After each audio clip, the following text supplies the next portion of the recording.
성공예감 별책 부록! 지식과 지혜를 얻는 가장 경제적인 방법.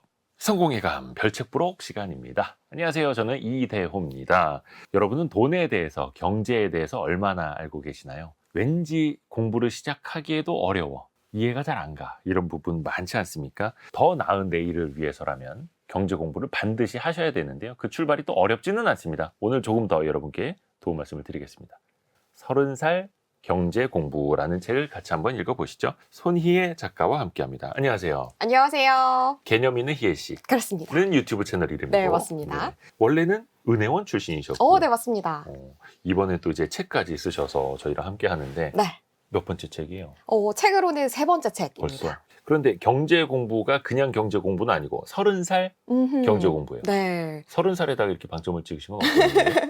제가 이 책을 내고 가장 많은 질문을 받은 게 1순위가 그럼 이거 30살만 읽을 수 있는 거야? 30살에게만 도움이 되는 거야? 라는 질문을 가장 많이 받았습니다. 개인적으로 좀 많이 슬픈 포인트인데요. 네. 그러니까 이 경제 공부 앞에 30살이라는 단어를 넣은 이유는 혹시 이제 생각해 보시면 아시겠지만 2030 세대 중에서 이제 가장 뭐라고 할까요? 1차적인 관문, 내가 이때까지는 뭔가 이루어 놨으면 좋겠어 라고 생각하는 보통의 목표 지점이 30살입니다. 나 30살까지는 내 집 마련했으면 좋겠다. 30살까지는 1억 모아두었으면 좋겠다. 등등의 1차적인 우리의 뭐랄까 평가 관문 같은 것이 되기도 하고요. 그리고 또 우리가 40대, 50대가 되어서 뒤를 돌아봤을 때 내가 2030 시절에 어떻게 살았지? 라고 생각했을 때 가장 1순위로 떠오르는 나이가 또 30살이라고 하더라고요. 그래서 여러 가지 의미에서 우리의 인생에서 관문, 평가 지점이 되다 보니까 이러한 중요한 포인트가 되는 책이었으면 좋겠다. 이 책 역시 그런 여러 가지 좀 의미를 담고 있습니다. 30즈음에. 그렇습니다. 20대부터 사실은 한 40살까지도 누구나 필요한. 네, 그뿐만 아니라 경제 공부가 처음이다. 난 정말 경제 초보다 하시는 분들이라면 누구나 읽으시면 하고 무릎을 탁 칠 수 있는 책이 되었으면 하는 바람으로 본인이 써놓고. 네. 열심히 썼습니다. 근데 누구나 이제 필요에 의해서 경제 공부, 금융 공부를 하게 되잖아요. 그러면은 손희애 작가님은 경제나 특히 이제 금융에 관심을 갖게 된 계기나 또 다른 어떤 사연이 있었을까요? 사연이 있습니다. 저는 과거에는 기초생활 수급자였어요. 어렸을 때? 네, 맞습니다. 아버지가 좀 일찍 돌아가셔가지고 엄마가 혼자 키우시면서 고생을 굉장히 많이 하셨어요. 그래서 기초생활 수급자로서 소위 얘기하는 돈이랑은 정말 거리가 먼 흙수저였던 거죠. 그래서 어린 시절에는 늘 우유값 미납자, 급식비 미납자. 근데 심지어 너무 아이러니한 게 저는 늘 반장이었거든요. 야. 기억하시는지 모르겠지만 반장들이 이 미납자들의 명단을 걷어서 선생님한테 갖다 주고. 맞습니다. 게시판에도 붙이고 이런 역할을 항상 반장이 한단 말이에요. 네. 근데 그 이름에 늘 제 이름이 있었던 아이러니가 있었습니다. 그래서 저는 어린 시절에는 돈이랑 나랑은 거리가 정말 멀다고 생각을 했었거든요. 그런데 대학생이 되고 사회생활을 시작하고 심지어는 또 은행원으로 근무를 하는 그런 시기가 있었다 보니까 이거 뭔가 내가 노력을 한다면, 뭔가 내가 공부를 한다면 변화를 꾀할 수가 있겠구나. 돈이 나랑 무조건 먼 게 아니네. 내가 노력을 하면 되겠네. 라는 생각을 출발점으로 해서 그렇다면 어떤 공부를 해야 되는가? 당연히 경제 공부였던 거죠. 네, 그리고 또 은행원은 사실 경제랑 완전 밀접한가라고 했을 때 반은 맞는 말이고 반은 틀린 말이거든요. 왜냐면 은행원은 오히려 금융이랑은 가까이 있지만 크게 봤을 때 얘기할 수 있는 경제랑 온전히 가까운 사람은 아니었기 때문에 제가 이제 업으로서 가까이 하는 그런 경제 상품뿐만 아니라 스스로 하는 금리나 물가에 대한 경제적인 공부를 전반적으로 하면서 경제랑 좀 많이 친해지고 심지어는 이렇게 경제 크리에이터로서 그리고 작가로서 활동을 할 수 있게 된 것 같습니다. 그런데 조금 어렸을 때는 어려웠었지만 되게 또 씩씩하게 밝게 잘 자라신 것 같아요. 되게 또 텐션이 높으셔가지고 저도 조금 이제 높여야 되겠는데. 근데 금융이나 경제를 공부하는데 사실은 제일 어려운 게 시작이더라고요. 처음부터 마음은 급하고 배워야 할 건 많고 모르는 건 많고 어떻게 해야 됩니까? 처음부터는? 처음에는 경제랑 친해지는 게 제일 우선이라고 생각을 하는데요. 제가 이 책에 이런 식으로 서술을 해두었습니다. 경제는 곧 우리의 삶의 난이도를 낮출 수 있는 수단이다. 이렇게 얘기를 해두었는데요. 왜 그렇게 제가 표현을 했냐면 사람이 이제 하루에만 안 해도 24시간 안만 해도 때도 3만 번이 넘는 3만 5천 번 정도의 선택을 한다고 해요. 네. 뭐 예를 들어서 오늘 아침에 저도 5분만 더 살까? 아침에 지하철 탈까? 택시 누구나? 탈까? 네. 정말 많은 고민들을 했단 말이죠. 이런 것들을 합치다 보면은 정말 수만 번의 선택이 된다고 하는데 네. 이것이 결국은 내가 더 잘 되기 위한, 내가 더 편하기 위한, 내가 더 잘 먹고 잘 살기 위한 궁극적인 목표를 향한 자잘자잘한 선택들인 거잖아요. 그래서 저는 이 모든 것들이 경제이니까 경제가 나랑 멀다고 생각을 하지 말고 그냥 내가 삶에 조금 더 깊이 들어가는 방법, 내가 조금 더 삶을 잘 살 수 있는 수단 이런 거라고 생각을 약간만 틀어서 생각을 해보신다면 경제를 뭐 어렵게 생각할 것도 없고 더 공부해야겠다라는 욕심이 막 들 것 같아요. 저희가 그래서 그 생각만 들었다면 이제 그 문을 같이 한번 열어보겠습니다. 저희가 사실 키워드를 여러 개를 열어가면서 책에 대한 이야기를 하는데 오늘은 키워드가 딱 하나네요. 경제. 그게 뭔가요? 그렇죠. 사실 여기서부터 이제 물음이 시작이 되는 건데 어렵지 않게 같이 한번 들어가 볼게요. 네. 경제와 경기에 대한 구분조차도 조금 이제 어려우신 분들이 있거든요. 맞습니다. 좀 어떻게 설명해 드릴 수 있을까요, 이 부분은? 일단 경제는 제가 방금 얘기한 것이랑 약간 겹치는데요. 우리의 네. 삶의 전반적인 것들, 그리고 우리가 하는 모든 선택들, 그리고 선택으로 인해 라는 그 기자거든요. 그러니까 이 경제의 흐름이, 분위기가 어떠한가라는 것을 나타낸 게 경기라고 봐주시면 될 것 같습니다. 생각하셨을 때 요지의 경기는 어떤가요?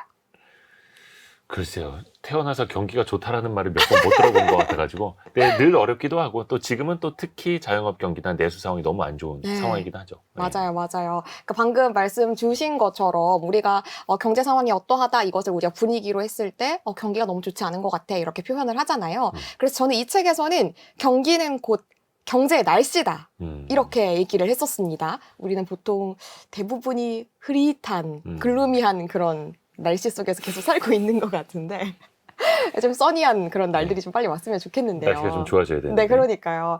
그래서 우리는 앞으로는 경제라는 것은 조금 더 큰 그림, 그리고 전반적인 것에 대한 현상 이런 것들을 통합적으로 얘기를 하는 것이고 경기라는 것은 이것이 좋다, 나쁘다를 나타내는 그런 날씨에 대한 용어, 맑음이다, 흐림이다 이것을 나타내는 용어라고 생각을 해주시면 될 것 같습니다. 그리고 또 이제 경기하면 우리가 빼놓을 수 없는 게 바로 경기 사이클입니다. 사이클. 네, 또 다른 말로는 경기 순환이라고도 얘기를 하죠. 이 사이클이 지금은 우리나라 기준으로는 12순환기에 접어들어 있습니다. 그러니까 우리가 지금까지는 11순환기까지 마침표를 찍었고 2020년부터는 12순환기 안에 있거든요.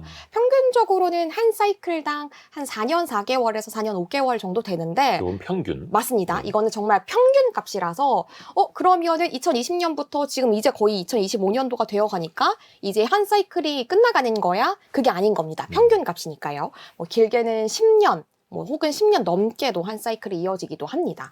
이 사이클은 낙타의 등을 닮았다라고 생각을 해주시면 될 것 같아요. 이렇게 낙타가 물론 이렇게 혹이 2개 있는 낙타도 있고 네, 쌍봉 낙타. 그렇습니다. 단봉 낙타도 있고 하지만 단봉 낙타를 얘기를 하는 거고요. 혹이 하나 이렇게 솟아있는 것처럼 경기가 쭉 좋아질 때도 있고 또 쭉 나빠지고 하향세를 그려갈 때도 있습니다. 그래서 우리가 이거를 평가하는 것은 시간이 조금 지나고 나서 그때가 하향세였어. 그때가 상향세였어 라고 평가를 하는데 대부분 이걸 그림을 그려보면 이렇게 단봉낙타의 그림이다 라고 봐주시면 될 것 같고요. 지금은 우리 12순환기가 시작된 지 한 4년 남짓 됐는데 우리는 체감상으로는 하향세인 것 같지만 요건 또 시간이 지났을 때 봤을 때는 오히려 그때가 상향세였다. 이렇게 볼 수도 있을 것 같습니다. 언제 끝날지는 사실 아무도 모르는 거죠. 사실 경기 사이클을 진단하는 것도 어렵고 맞습니다. 또 지나봐야 알고 네, 맞습니다. 그 한 복판 속에서는 또 잘 느끼기도 어렵고 전혀 우리가 이게 태풍 한가운데에서는 그렇죠. 네, 태풍의 눈에선 내가 눈 안에 있는 건지 가에 있는 건지 알 수가 없잖아요. 또 하나 그 경제와 금융을 알기 위해서는 통화, 화폐가 되게 중요한데 맞습니다. 물론 원화가 가장 중요하면 좋겠습니다. 네, 제발요. 세계 경기를 보려면 이제 달러부터 당연히 우리가 이해를 해야 하죠. 네, 맞습니다. 달러를 얘기할 때 제가 이제 역사적인 것을 이제 스토리텔링으로 가장 먼저 항상 들려드리는데요.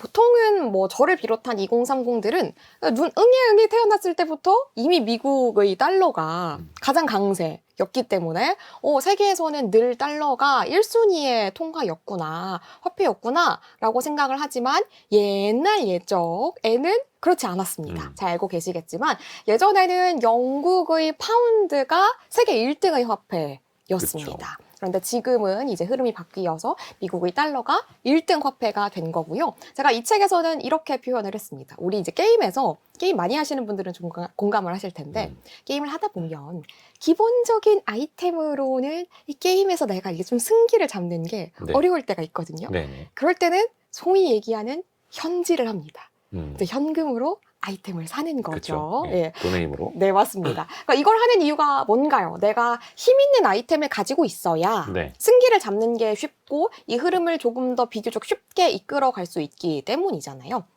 그래서 저는 이렇게 표현을 했습니다. 힘이 있는 아이템을 가진 사람이 이 게임 세계에서 승자가 되는 것처럼 이 세계에서는 우리 세계의 화폐 시장에서는 가장 힘 있는 화폐, 가장 힘 있는 통화를 가진 나라가 승기를 쥔다. 좀 우세를 그런 위치를 가질 수밖에 없다라고 이렇게 표현을 했습니다. 그래서 예전에는 영국의 파운드가 1등이었기 때문에 영국이 우세를 했던 것이고 현재는 미국의 달러가 승기, 가장 큰 아이템, 힘이 센 아이템으로 자리를 잡았기 때문에 미국이 가장 큰 힘을 가진 나라로서 자리를 하고 있는 것이죠.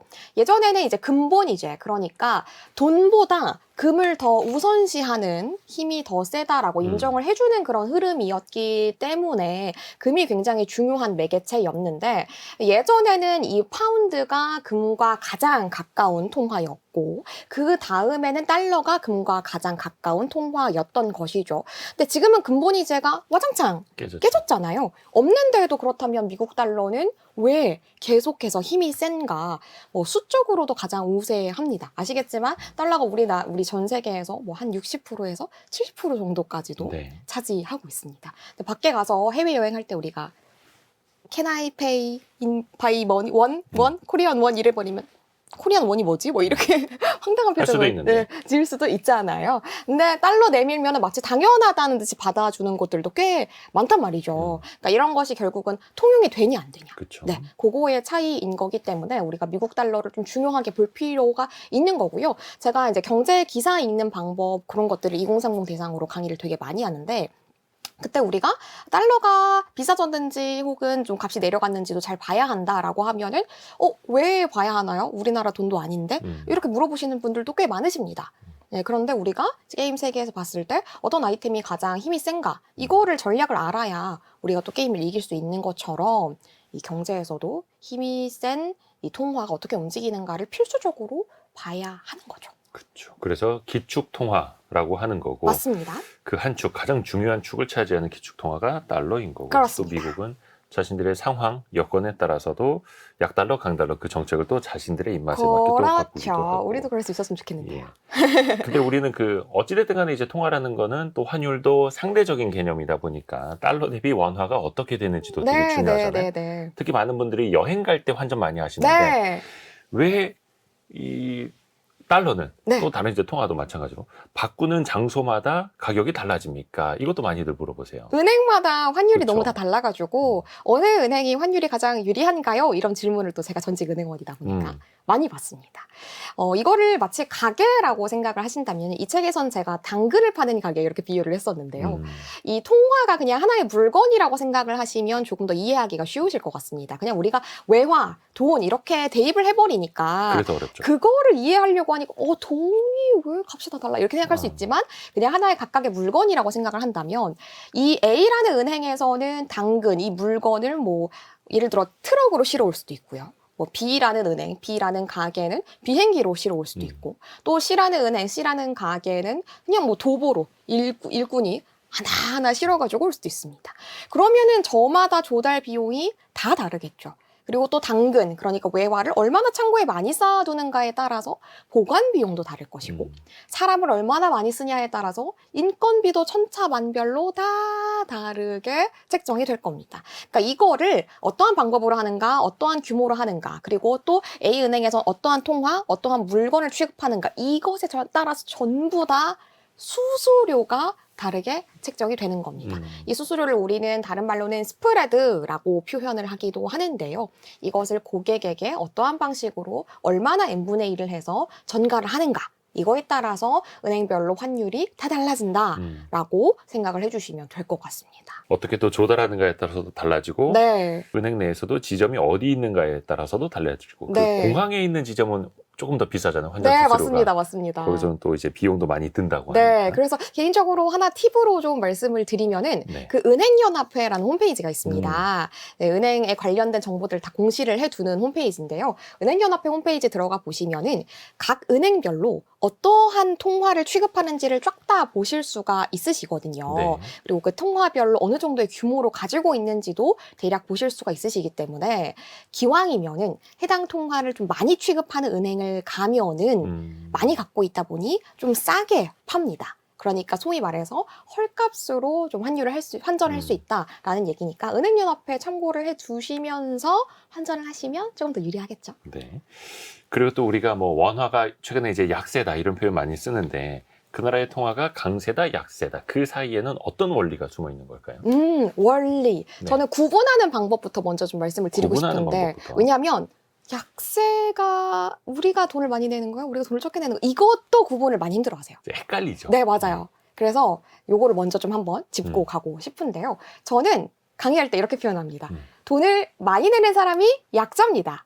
이렇게 표현을 하거든요. 예를 들어서 과거에는 1달러를 우리가 사기 위해서 1,000원만 냈지만 지금은 1달러를 사기 위해서 1,400원을 내야 된다라고 한다면 예전에 비해서 우리가 400원이나 돈을 더 많이 내야 되는 거잖아요. 그래서 우리가 돈을 많이 내는 사람이 약자라고 했으니까 과거에 비해서 1,000원만 낼 때에 비해서 우리가 비교적 약자가 약해진 되었다. 거죠. 예, 비교적 힘이 약해졌다. 이렇게 구분을 하시면 될 것 같습니다. 요거부터 제가 항상 짚는 이유가 이것조차 이해가 좀 어려우셔가지고 절대 부끄럽거나 그런 것은 아닙니다만 이 한 개념이 이해가 안 되면 경제 기사도 쭈쭈쭈 다 안 읽히고 그 뒤에 어떠한 얘기를 해도 다 들리지가 그렇죠. 않잖아요. 그래서 항상 요것부터 먼저 구분을 하고 갑니다. 그리고 이제 많이들 기사를 보셨겠지만 지금 우리가 이제 원달러 환율이 1,400원을 넘어서면서 우리의 심리적 마지노선이 깨졌다 막 이렇게 표현을 많이 하잖아요. 연세가 좀 있으신 분들은 IMF 시대를 막 떠올리고 그러시는 분들도 좀 계시더라고요. 왜 그러하냐? 우리가 예전에 비해서 지금 그만큼 더 많은 돈을 줘야만 달러라는 물건, 달러라는 통화를 살 수 있다라는 얘기는 우리가 그만큼 힘이 약해진 거 아니야? 라는 것을 보여주는 그런 반증, 증거인 거기 때문에 IMF 시대만큼 우리 경제가 그만큼 어렵다는 것은 아니지만 그때를 겪으셨던 분들은 우리 그때도 우리의 소위 말하는 금고의 외화가 부족했고 외화 보유량이 너무나도 바닥을 쳤고 경제가 흔들렸기 때문에 혹시 그때처럼? 이라는 이제 악몽을 떠올리시는 분들이 많으신 것 같습니다. 그래서 우리가 환율이 올라갔다라는 것은 우리의 기초 체력이 그만큼 약해졌다라는 것이기 때문에 이게 특히나 2030 분들은 여행을 가기 전에만 환율을 신경 쓰시는 경우가 너무나도 많으시거든요. 그쵸. 나는 미국 여행 안 가는데 뭐 원달러 환율 오르든 말든 나랑 상관없는 거 아니야? 라고 하시는데 그것이 아니라 우리나라의 기초적인 체력 전반적으로 체력장을 했을 때 뭐 한 종목만 좋아서는 체력이 좋은 사람이라고 얘기할 수 없는 것이잖아요. 모든 분야에서 기초 체력이 좋아야 되는 것이기 때문에 환율에서도 급등을 한다거나 이제 급하락을 한다거나 이런 것들을 전반적으로 항상 좀 주시를 해주시면서 우리의 경제가 어느 정도인지를 같이 좀 점쳐보면 좋을 것 같습니다. 그것도 알려드리면 좋을 것 같아요. 그러면 환율이 오르는 것에 따라서 내리는 것에 따라서 즉 원화가 약해지는 거에 따라서 강해지는 거에 따라서 어떤 일이 벌어지는가. 예. 네, 좋습니다. 뭐 일단은 우리의 원화 환율, 우리가 원달러 환율로 먼저 예시를 한번 들어보도록 하겠습니다. 네. 달러를 살 때 우리가 더 비싼 값을 줘야 한다라는 얘기는 그냥 우리 주머니 사정이라고 얘기를 한다면 주머니에서 기존에는 1,000원만 내도 됐는데 이제는 1,400원이나 지불을 해야 되는 거잖아요. 그렇죠. 그래서 더 많은 값을 지불해야 되는 거다 보니까 주머니 사정이 팍팍해질 수밖에 없습니다. 그래서 우리가 뭔가 수입 물건 같은 것들 예전에 저희 엄마 이제 이 말씀 TMI로 말씀을 드리면 뭐 예를 들어서 수입 스크럽 제품 이런 것들은 더 좋아 이러면서 많이 사셨는데 경제 상황이 안 좋으면은 그런 물건을 사는 것을 또 끊으셨어요. 왜 그런가? 수입품이 비싸지니까. 맞습니다. 그 환율 때문에 수입품이 기존에는 10,000원이었는데 14,000원이 되니까 갑자기 비싸지면 살 수가 없는 거죠. 그런데 우리 개인들은 이렇게 비싸졌네 하면은 안 사면 그만이지만 네. 기업체에서는 필수적으로 물건을 만들고 공장을 돌리기 위해서는 비싸졌네라고 해서 이것을 산다는 거, 사는 행위를, 수입하는 행위를 중단할 수가 없습니다. 네. 네, 끊을 수가 없습니다. 그래서 비용적으로 상당히 많이 올라가게 되고, 그러면 그것을 기업이 온전히 부담을 하는가? 그렇지 않죠. 보통은 물건 값에 이런 것들을 다 녹입니다. 네, 그러면 제품의 가격들이 슬금슬금 올라가게 되죠. 우리의 전반적인 물건의 값을 물가라고 얘기를 하잖아요. 그러면 이 제품들의 값이 올라가게 되면 물가도 슬금슬금 올라가게 되고, 결국은 우리 개인들에게도 물가가 올라가서 이 주머니 사정이 팍팍해지는 상황이 생길 수밖에 없습니다.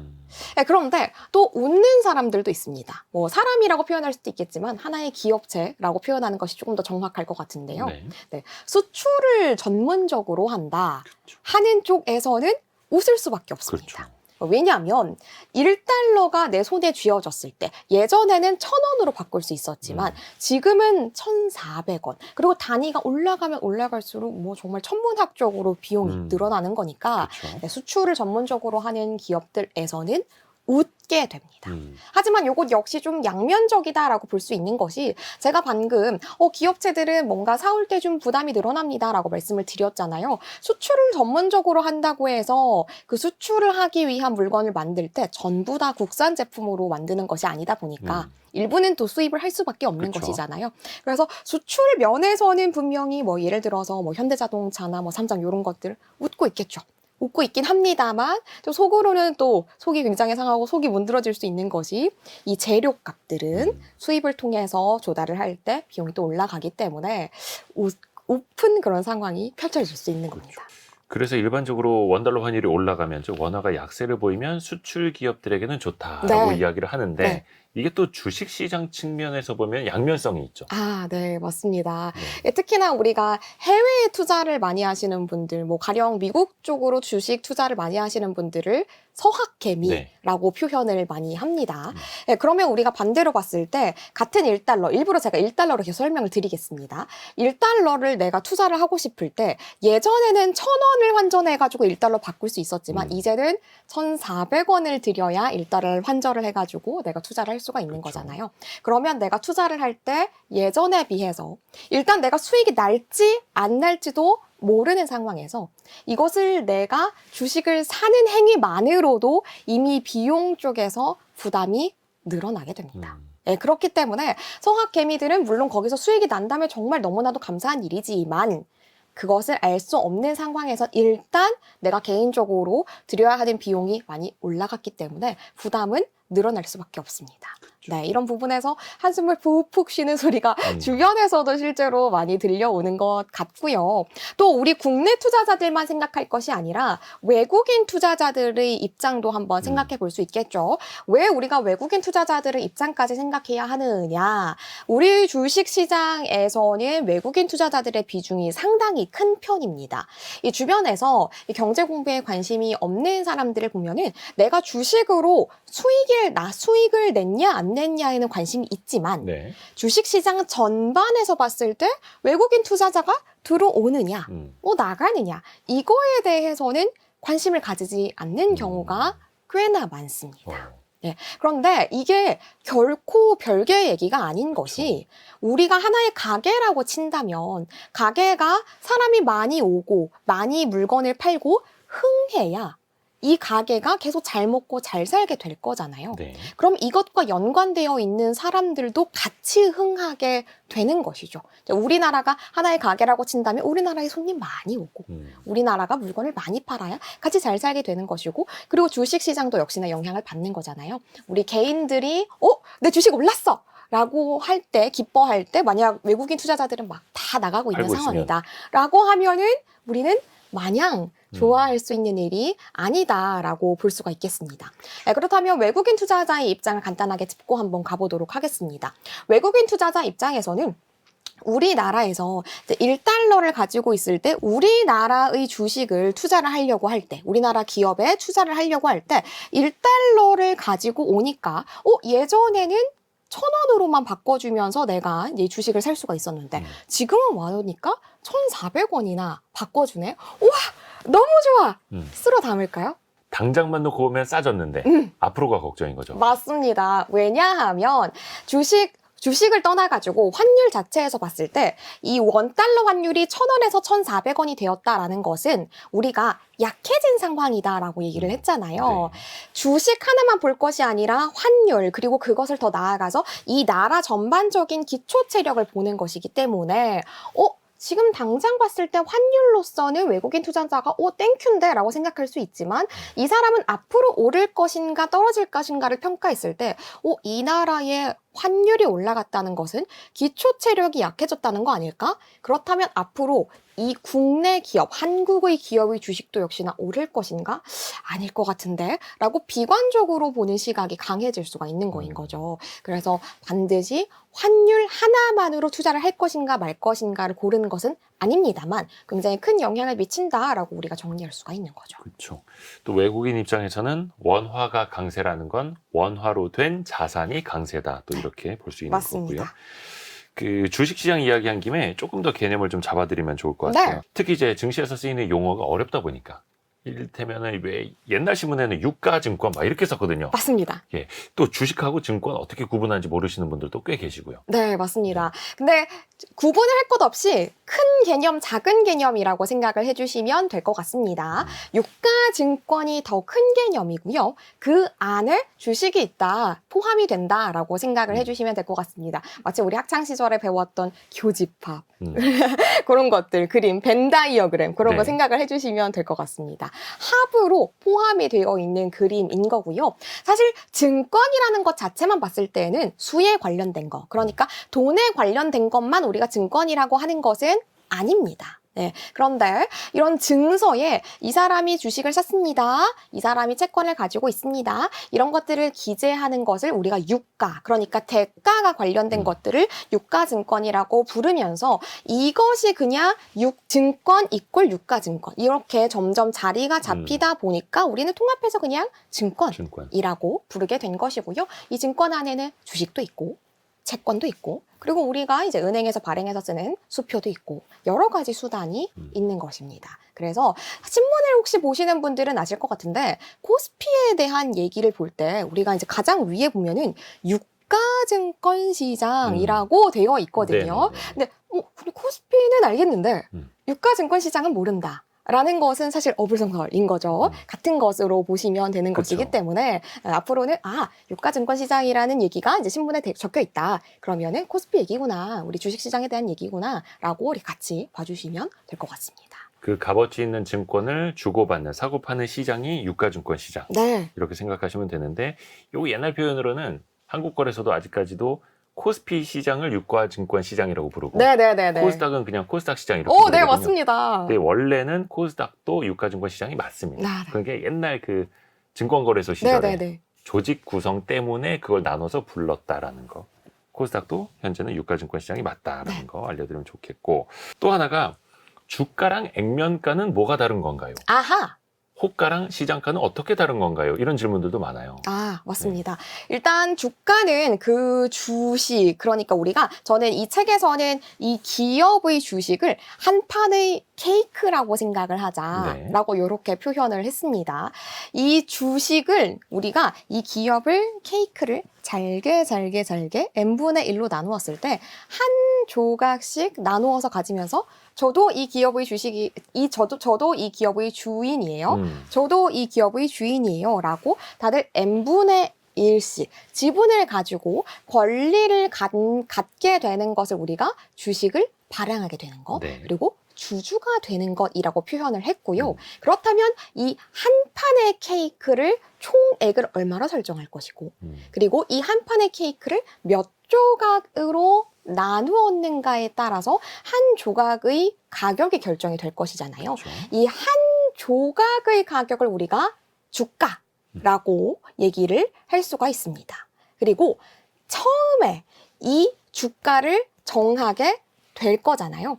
저희는 이 케이크 한 조각의 가격을 뭐 예를 들어서 100원으로 하겠습니다. 라고 정했으면은 이것을 우리가 액면가라고 부를 수 있을 것이고요. 최초에 정한 가격. 맞습니다. 가장 처음에 정한 것을 액면가라고 부르게 되는 것이고요. 마치 경매처럼 이것이 100원에 나왔기는 하지만 사람들이 다 100원에 사이좋게 좋아요. 우리 다 100원에 삽시다. 라고 하는 것이 아니라 저는 200원에 사겠습니다. 저는 300원에 사겠습니다. 아니요. 저한테 1000원에 파세요. 라고 얘기를 하면서 부를 호를 쓰는 거게 되는 거잖아요. 그러니까 사람들이 가격을 계속 부르게 되는 것을 호가, 던지는 가격을 얘기를 하는 거고요. 경매장처럼. 맞습니다. 그리고 이거에 따라서 시장의 원리에 따라서 수요의 공급에 따라서 계속해서 변하게 되는 것, 이걸 우리가 시장가라고 부르게 되는 겁니다. 경매장 생각하시면 정말 딱 맞아 떨어질 것 같습니다. 채권의 개념도 은근히들 좀 어려워하십니다. 네. 특히 우리가 주식 거래는 조금 더 쉽지만 채권은 투자 접근성이 조금은 멀긴 하잖아요. 맞습니다. 이것도 좀 쉽게 설명해 주세요. 채권은 저는 그냥 차용증을 떠올리시라라고 항상 얘기를 드립니다. 우리가 돈을 빌려줄 때 이 사람에게 내가 얼마를 빌려줬음 금액을 쓸 것이고요. 그리고 이 사람이 나에게 얼마까지 갚아야 된다라는 기간을 쓰게 될 것이고요. 그리고 빌려주는 대신에 이자, 금리를 얼마로 책정할 것인지에 대해서도 일일이 기재를 합니다. 그리고 이것을 우리가 하나의 증권이라고 볼 수가 있는 거죠. 네. 엄연히 얘기하면 유가 증권인 거고요. 이 사람이 돈을 빌리고 주고받는 대신에 얼마의 대가가 오가는지에 대해서 종이에 대해서 다 쓰는 겁니다. 자, 이때 우리가 채권은요. 빌려주는 사람과 빌리는 사람이 있잖아요. 그렇죠. 개인이 채권을 산다라고 하면은 빌리는 쪽일까요? 빌려주는 쪽일까요? 빌려주는 거죠. 맞습니다. 요거를 많이들 정말 착각을 하시거든요. 우리가 이 채권을 산다라는 것은 증권을 손에 넣게 되는 대신에 기업의 돈을 건네잖아요. 돈을 받는 쪽이 빌리는 쪽이죠. 우리는 채권을 산다는 것은 기업에 혹은 공공기관에 혹은 국가에 돈을 빌려주는 겁니다. 빌려주는 대신에 기관이나 회사에서 우리한테 증권을 내밀고 나중에 이 기간이 만료가 되고 나면 우리는 이 증권을 돌려주면서 제가 맡겨놓은 돈 돌려주세요 라고 하는 거죠. 그래서 이 기업들이나 기관들에서는 자금이 필요해질 때 채권을 발행을 하고요. 이거에 따라서 마땅히 대가를 지불을 하게 되는 겁니다. 그래서 만약에 뭐 공공기관에서 발행을 했느냐, 뭐 회사에서 발행을 했느냐, 어디에서 발행을 했느냐에 따라서 이 채권의 이름들이 다 달라지게 되는 거고요. 뭐 예를 들어서 회사에서 발행을 했다. 그러면 심플하게 회사채 이렇게 부르게 되는 겁니다. 보통은 그냥 이 증권시장에서 우리가 흔히 접하는 게 주식이다 보니까 주식이 훨씬 중요하고 주식이 훨씬 더 규모가 큰 거 아니야? 라고 많이들 생각을 하시는데 실제로 이 경제적인 우리가 이 시장을 쭉 둘러봤을 때는 채권이 조금 더 힘이 세다라고 해도 결코 과언이 아닙니다. 오히려 이 시장을 움직이는 것은 채권 쪽이 조금 더 힘이 세기 때문에 우리가 앞으로는 주식 투자만 하시는 분들도 채권 투자 혹은 꼭 투자가 아니더라도 채권이 우리나라에서 혹은 우리나라 시장에서 이렇게 움직이는구나 같이 좀 봐주시면 너무 좋을 것 같습니다. 그래서 내가 국채에 투자를 하면 나는 대한민국 정부에 대한 채권자가 되는 거고 대한민국 정부가 나의 채무자가 되는 거고. 그렇습니다. 재밌죠, 이렇게 생각을 하면. 맞습니다. 사실 또 주식이나 채권에 절대적인 영향을 미치는 것 꼽아보라면 금리를 빼놓을 수가 없습니다. 그럼요. 그러니까 사실 이거 금리만 설명하더라도 한두 시간은 설명을 해야 되는 건데 우리 개념 있는 희애 씨는, 네. 손희애 작가님은 이거 어떻게 설명을 하세요? 저는 금리를 뭐 사실 다들 공통적으로 하는 얘기지만 돈의 값인데 이것을 렌트카를 빌릴 때 돈을 지불하는 것처럼 우리가 돈을 지불하게 되는 것이다. 이렇게 표현을 했습니다. 네. 우리가 렌트카를 빌릴 때 그냥 차만 빌릴 수 있나요? 아니죠. 돈을 지불해야 되죠. 네. 대가를 지불해야 됩니다.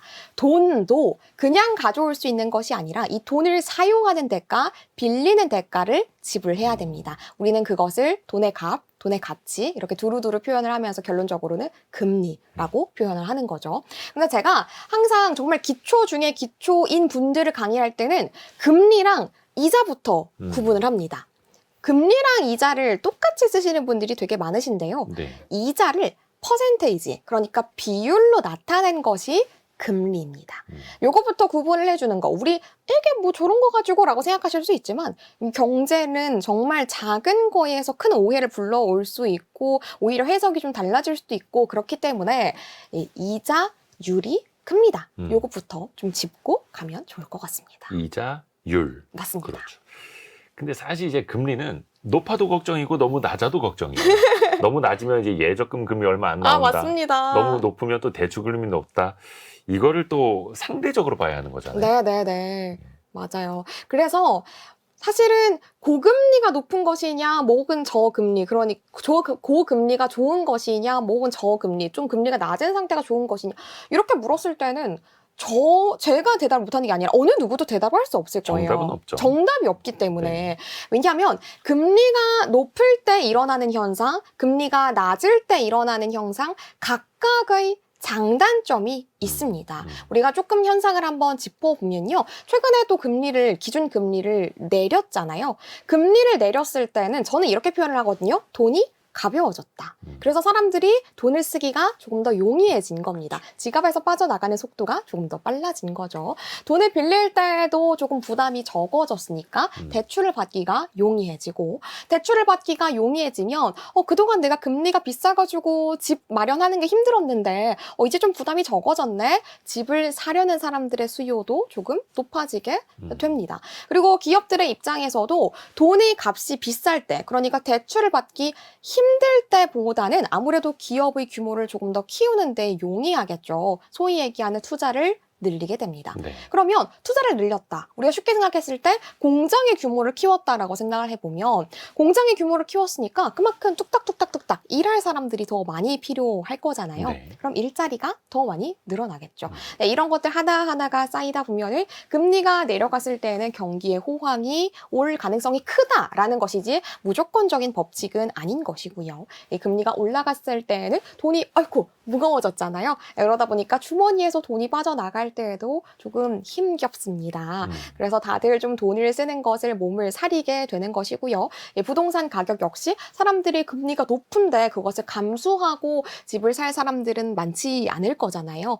그러다 보니까 부동산에 대한 수요가 좀 줄어들고 수요와 공급의 법칙에 의해서 부동산 가격은 조금이나마 내려가게 되는 것이고 그리고 연쇄적인 반응으로 인해서 일자리 역시 줄어들 수 있는 거죠. 제가 강의할 때 여러분의 일자리 금리가 결정할 수도 있습니다. 이렇게도 말씀을 드리거든요. 그러면 다들 설명을 듣기 전에는 금리가 그냥 무슨 금리가 왜 내 일자리에? 내 일자리까지? 이라고 생각하시는데 결국은 돌고 돌고 돌아서 기업들의 투자 축소 혹은 투자 확대 그리고 꼭 투자 축소가 아니라고 하더라도 전반적인 비용을 감소시키기 위해서 일자리를 축소시키고 그냥 뽑지 않는 거를 넘어서가지고 심지어는 정말 잘 일을 하고 계신 분들이 일자리를 잃게 되는 상황들까지도 혹은 이 급여가 축소되는 삭감되는 현상들까지도 일어날 수 있는 거잖아요. 그래서 저는 경제 공부를 할 때 정말 한 가지만 꼽는다면 뭘 공부해야 돼요? 라고 하면은 저는 단언컨대 금리부터 말씀을 드립니다. 워런 버핏은 이 금리에 대해서 중력이라고 표현하기도 했었죠. 맞습니다. 맞아요. 그래서 모든 걸 이제 끌어내리는 힘인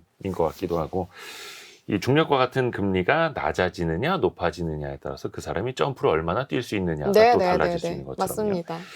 손희애 작가님이 은행원 출신이시니까 네, 맞습니다. 또 많은 분들이 또 헷갈려 하시는 거 또 이제 대출 받으실 때 고민하는 거 과연 변동금리로 받을 것이냐 고정금리로 받을 것이냐 정부에서는 이제 그 가계부채 관리 방안 가계부채의 질을 좀 양쪽으로 관리하겠다라고 해서 질적으로 좀 좋아지는 고정금리를 많이 또 유도하지 않습니까? 네네. 그러다 보니까 은행 창구에서도 고정금리 쪽으로 또 유도할 때가 있고 또 은행원분들의 KPI, 이른바 실적에 따라서 변동금리로 또 유도할 때도 있거든요. 네네. 이거 어떻게 판단하면 좋아요? 개인적으로 은행 근무할 때 정말 가장 고통스러웠던 질문인 것 같아요. 왜냐하면 고객들도 많이 물어볼 거예요. 정말 많이 여쭤보시고요. 예를 들어 제가 고객님 제가 생각했을 땐 지금 변동금리가 괜찮을 것 같아요 라고 했는데 제가 생각했던 것과 예상과 다르게 흘러간다. 그럼 오셔가지고 막 엄청 이제 성을 내시기도 하기 때문에 정말 가장 공포스러운 질문이기도 했었습니다. 근데 정말 일단 이론상으로만 말씀을 드리면요. 우리가 금리가 내려갈 것 같네 라고 하면은 단연 변동금리를 선택하는 것이 이득인 것이고요. 그쵸. 금리가 올라갈 것 같네? 라고 생각이 들면은 고정금리를 선택하는 것이 단연 가장 좋은 선택이라고 할 수 있습니다. 앞으로 우리가 내려갈지 올라갈지는 잘 모르지만 일단 현재의 흐름으로는 변동금리 쪽으로 조금 많이 기운 것 같기는 합니다. 네. 현재로서는 변동금리를 많이들 선택을 하시고요.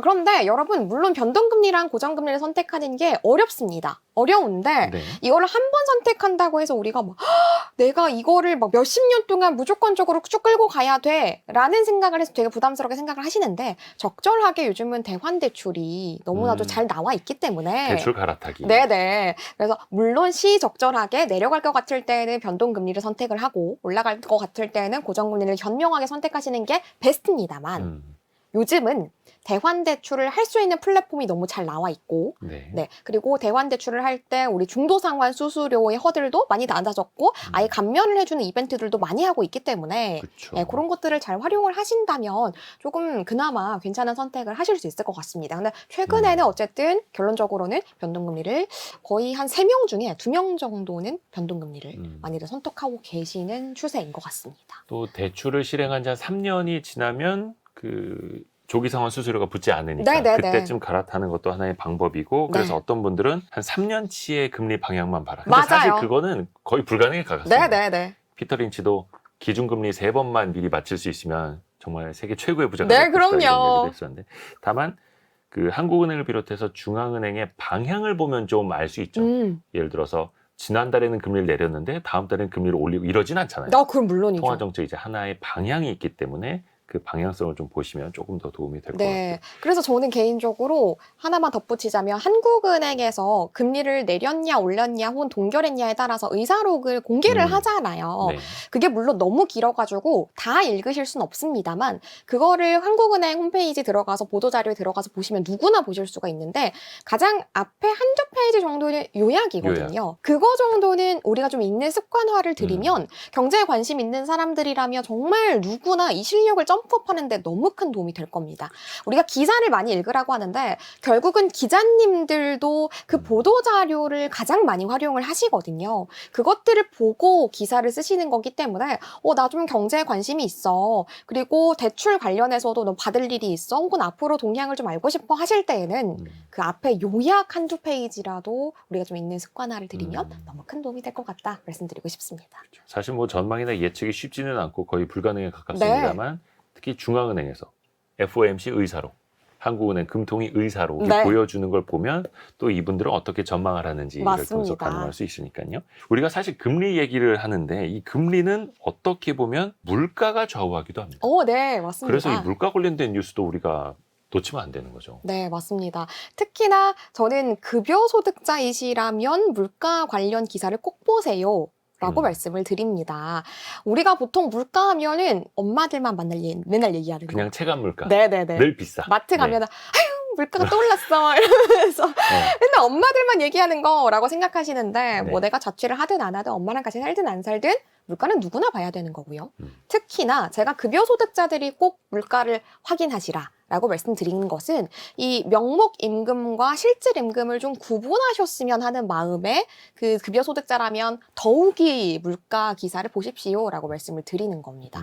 우리가 전해랑 급여가 똑같다면 그래도 떨어지진 않았네 라고 기뻐할 것이 아니라 내 급여가 똑같이 동결되는 동안에 물가가 2% 올랐다면 실제로는 내 급여가 2% 줄어든 것이나 마찬가지이기 때문에 내 실질 임금이 2% 줄어든 거거든요. 근데 우리는 보통 이렇게 생각을 하지 않죠. 우리 통장에 그냥 찍히는 숫자, 명목 임금만 주목을 하기 때문에 내 급여가 실제로는 오른 건지 실제로는 줄어든 건지에 대해서는 정말 거의 생각 안 하세요. 그쵸. 거의 생각을 안 하기 때문에 내 주머니가 왜 이렇게 팍팍하지? 왜 이렇게 맨날 돈이 없어? 라고 하는 게 그냥 기분 탓이라고 생각하시는데 실제로 기분 탓이 아닌 거인 거죠. 우리가 이 물가가 내 주머니 사정을 얼마나 팍팍하게 하는 것인지 어떻게 실제로는 영향을 미치는 것인지 이런 거에 대해서는 물가가 정말 키워드로 작용을 하기 때문에 저는 꼭 보셨으면 좋겠습니다. 보통 우리가 뭐 물가가 3%대, 뭐 4%대, 2%대 이런 얘기를 많이 하는데 우리나라가 물가를 낮추려고 하는 그 노력이 왜 한 건지에 대해서도 뭐 실제로 내 삶에 뭐 큰 영향을 주나 이런 거에조차 회의감을 느끼고 아예 무관심하신 분들이 너무 많으셔서 좀 큰 관심을 가지셨으면 좋겠습니다. 그리고 나아가서는 우리 부모님이나 조부모님들, 연금 생활을 하시는 분들 이런 분들도 결국은 나오는 돈이 고정되어 있는데 혹은 별 차이가 없는데 물가가 많이 올라가게 되면 같은 돈을 가지고 가서도 내가 살 수 있는 것들이 줄어들게 되는 거잖아요. 그쵸. 물가가 우리의 삶이랑 정말 직결이 되어 있는 거고요. 뭐 요즘 그런 우스갯소리도 있더라고요. 조카한테 10,000원 주면 네. 욕먹는다. 이모 장난해? 10,000원 가지고 뭘 사 먹으라는 거야. 그 커뮤니티 같은데 보면 인터넷에 보면은 네. 그 명절 전후로 우스갯소리가 굉장히 많이 있습니다. 그러니까 이게 아이들도 느끼는 거죠. 저만 해도 어릴 때 뭐 한 1,000원만 가지고 가도 아이스크림도 사 먹고 어우, 저희 어릴 때 캐러멜도 사 1,000원이면 먹고 뭐, 네. 돈이 남았거든요. 그렇죠. 남기는커녕 요즘엔 1,000원짜리를 가져가면 아예 사 먹을 게 없습니다. 그렇죠. 저 어릴 적만 해도 이제 엄마 100원만. 아, 이게 맞아요. 하나 이제 엄마한테 대화를 맞아요. 시작하는 이제 인사였는데 이제는 엄마 10,000원만 맞아요. 이렇게 되는 거죠. 맞습니다. 그래서 이제 습관적으로 물가 상승률을 감안을 해서 명목과 실질을 네네네. 구분하는 것도 꼭 필요한 거고요. 맞습니다. 이게 하다못해 전세 가격 그 보증금의 가치랑도 네네. 연동이 되지 않습니까? 맞습니다.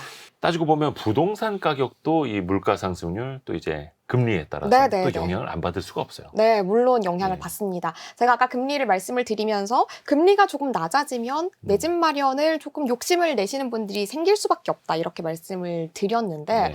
우리가 가령 만약에 선택할 수 있다고 한다면 기준금리가 5%일 때 내 집 마련하시겠어요? 2%일 때 내 집 마련하시겠어요? 그럼 당연히 모든 사람이 그렇죠. 2%를 선택을 하겠죠. 누가 자진해서 저는 5%가 좋겠습니다. 누가 이렇게 선택을 하겠습니까? 내가 부동산을 내 집 마련을 할지 말지를 고려할 때 금리가 단연 영향을 끼칩니다. 그리고 그게 단편적으로만 영향을 끼치는 게 아니라 만약에 금리가 내려가서 부동산을 사는 사람들이 기존에 비해서 많아졌어요. 그러면 부동산 가격은 가만히 있나요? 올라가죠. 그렇죠. 늘 수요와 공급의 법칙에 의해서 움직이기 때문에 가령 집이 10채밖에 없는데 기존에는 10명이 살려고 했으면 정말 모두가 해피한 상황이었지만 금리가 내려가가지고 이제는 막 20명이 저도 사고 싶습니다. 저도 저한테 제발 집 좀 팔아주세요 라고 하면은 부동산을 가지고 있는 사람들은 그래 어디 한번 누가 값을 나에게 좀 더 많이 높게 쳐줄까? 제시하는지 한번 봐볼까? 그 값을 올려도 남는 장사기 때문에 값을 올릴 수밖에 없죠. 반면에 금리가 올라갔다. 그러니까 돈의 값이 비싸졌으니까 대출을 받는 게 힘들어졌잖아요. 그러면 내 집 마련을 내가 가령 나 35까지는 정말 내 집 마련을 꼭 하고 싶어 라고 목표를 세워놨다고 하더라도 현실적으로 금리가 비싸지면 내 집 마련을 조금 더 뒤치기로 미룰 수밖에 없습니다. 달마다 내야 되는 이자의 값이 비싸질 수밖에 없으니까요. 그렇죠. 그러면 부동산이 10채가 있는데 살려는 사람이 5명이 되어버리면 부동산을 갖고 있는 사람들은 저 집이 나갔네. 우리 집도 빨리 나가야 되는데. 이런 생각이 들면, 조급함이 들면 가격을 내리겠죠. 항상 수요와 공급의 법칙에 따라서 움직이게 되는 것이고요. 물가도 역시나 마찬가지로 이 부동산 가격이 오르냐 내리느냐에 따라서 영향을 끼치는 것이고 단편적으로 가격이 오르고 내리는 것이 부동산 가격 자체에만 영향을 끼치는 게 아니라 부동산 관련 사업들에도 다 영향을 미칩니다. 뭐 예를 들어서 인테리어 사업, 이사 사업 이런 것들에까지 다 영향을 미치기 때문에 그렇죠. 네, 부동산 시장이 얼어붙었다라고 한다면 인테리어 하는 사장님도 힘들고 이사 운영하시는 사장님도 힘들고 네, 모두가 청소하시는 업체들도 힘들고 그렇죠. 모두가 같이 힘들어지는 상황이 연쇄적으로 생기는 겁니다. 제가 항상 강의할 때도 여러분 경제는 정말 연쇄적인 거예요. 하나만 동떨어져 있는 게 절대 없어요 라고 강조를 하는 것이 이런 거예요. 그럼 그렇게 되면 그 업체들만 힘드나요? 아니죠. 돌고 돌아서 결국은 가령 뭐 취업하려고 하시는 분들 이런 분들에게까지도 다 영향을 끼치는 겁니다. 경제가 얼어붙었는데 부동산 가격이 올라가지고 사람들이 안 사고 이 시장 자체가 지금 냉기가 확 도는데 누가 사람을 뽑겠습니까? 그렇죠. 절대 어려움 없는 얘기죠.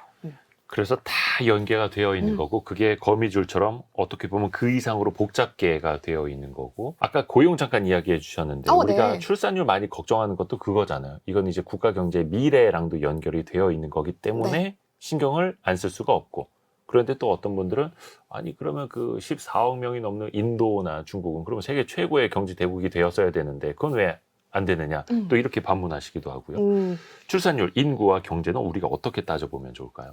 우리가 출산이라는 것은 그냥 사회적인 분야, 뭐 심지어는 복지의 분야 이렇게 생각을 되게 많이 하시거든요. 네. 그런데 결국은 경제랑도 관련이 있습니다. 오히려 저보다 혹은 앵커님보다 훨씬 연령대가 높으신 분들은 더 느끼실 텐데 예전에는 정말 우리 인력으로 사람의 힘으로 나라를 일으켜 세웠습니다. 우리가 한강의 기적이라고 하는 게 결국은 다 우리의 조상들, 할머니, 할아버지, 엄마, 아빠가 만드신 거잖아요. 어떻게 보면 이제 농업 그리고 공업 국가까지는 맞습니다. 그냥 우리가 이제 거기까지 올 때는 그러니까 7, 80년대까지, 70년대까지 올 때에는 사람이 정말 학생들조차 학교를 안 가고 일을 하는 사람들이 너무나도 많았다고 그렇죠. 합니다. 그래서 우리가 인력으로 사람의 힘으로 만들어 올린 나라라는 걸 우리가 몸소 증명한 나라잖아요. 그렇죠. 그러니까 우리는 사실 사우디아라비아처럼 뭐 기름이 묻혀 있나요? 뭐 아니잖아요.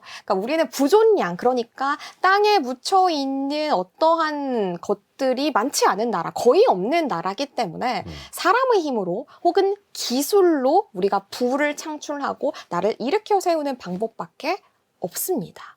그렇기 때문에 우리는 일을 할 사람이 없으면 우리나라의 경제 역시 흔들릴 수밖에 없는 거예요. 그냥 우리는 사람이 뭐 아이를 예를 들어 덜 낳는다. 그러면 그냥 개인의 선택이고 개인이 하겠다는데 그것을 왜 나라가 간섭하는가라고 얘기하시는 분들이 굉장히 많으십니다만 이것은 결국은 우리나라의 미래와 관련이 있는 것이고 우리가 한강의 기적을 이루었던 것처럼 뭔가 기적을 이루어내자는 것이 아니라 적어도 도태되지 말자, 뒤로 물러나지는 말자라는 목소리인 것인데 그것을 캐치를 못하시는 분들이 참 많으시더라고요.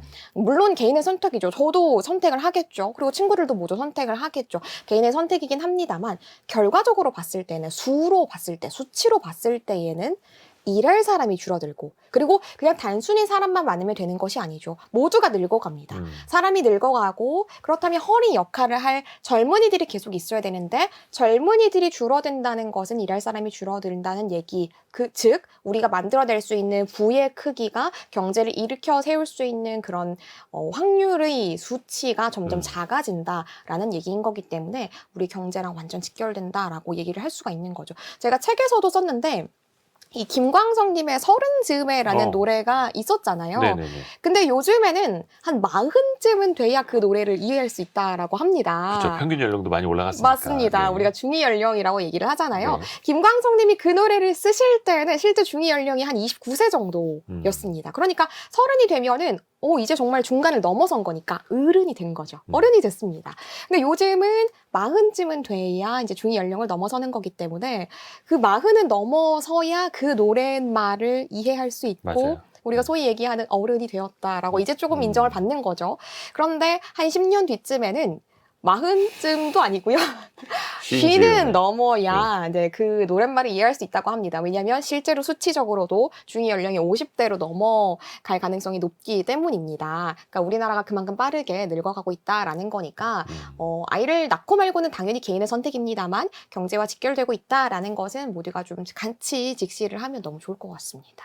30살 경제 공부 책을 함께 하고 있고요. 이 책을 관통하는 핵심 구절을 손희애 작가님한테 직접 좀 부탁을 드리겠습니다. 네, 좋습니다. 준비를 해왔는데요. 네. 15페이지에 있는 문장을 몇 개 발췌를 해서 읽어드리면 좋을 것 같습니다. 네.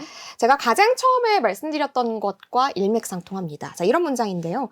사소한 것에서 세상이 움직이는 것, 이 모든 게 경제예요. 우리 개개인이 하루 안에 하는 35,000번의 선택과 그 선택이 만들어내는 결과. 어느 것 하나 경제와 동떨어진 게 없어요 라고 제가 이렇게 서술을 해두었습니다. 정말 우리의 삶에서 어느 것 하나 이거는 경제랑 아예 상관없어 라고 얘기할 수 있는 게 없습니다. 그래서 30살 경제 공부 봐주시면 너무 감사하겠지만 꼭 제 책이 아니더라도요. 우리 항상 경제에 좀 관심을 갖다 보면 내 삶을 더 깊이 들여다볼 수 있고 내 삶을 조금이나마 더 나아지게 만들 수 있을 거라고 저는 확신합니다. 그렇죠. 그래서 어릴 때부터 사실은 경제, 금융 공부 해야 하고 맞습니다. 늦은 때는 없습니다. 지금부터 하면 그럼요. 됩니다. 예, 30살 경제 공부 손희애 작가와 함께 읽어봤습니다. 고맙습니다. 감사합니다. 감사합니다. 별의별 이야기를 책을 통해서 나누는 별책 부록 마칠 시간입니다. 월요일 아침 9시 5분에 다시 찾아뵙죠. 성공해 가면 오늘도 여러분을 응원합니다.